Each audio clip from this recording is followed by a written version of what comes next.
Hi, I'm Melissa Milkie. I am a professor at University of Toronto, and I was at Maryland for nearly 20 years with my colleagues Ken, John, and Joe.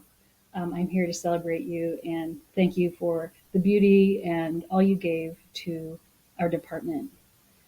So I arrived in 1995. Unfortunately, I didn't overlap too much with Ken Kammeyer. I believe he was retiring at the time or moving toward that.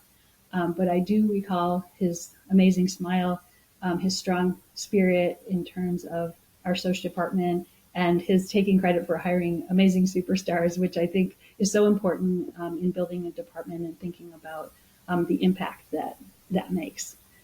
As for John Pease, what a unique, crazy, wild, but fun colleague. And I want to say it wasn't just the jokes and the smiles and the good times in terms of that day to day that John Pease was so important to our department, but also again he cared about the big picture of people's lives. He asked me about my kids. He helped me think about how to prioritize the research and teaching and those kinds of things.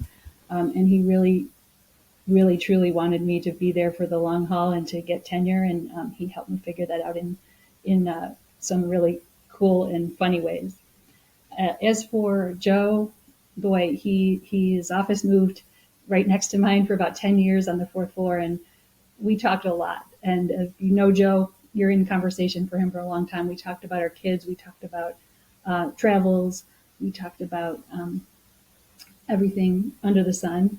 And what a true, compassionate, authentic person who cared so much for everyone. He really helped me figure out when I had young kids to figure out teaching and how that might work in my whole life.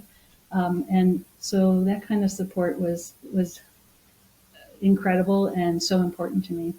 I believe this carried across to everyone, and so a true delight as a colleague. And I miss him and the others so much. So thank you for the opportunity to reflect and say a few words about these cherished colleagues.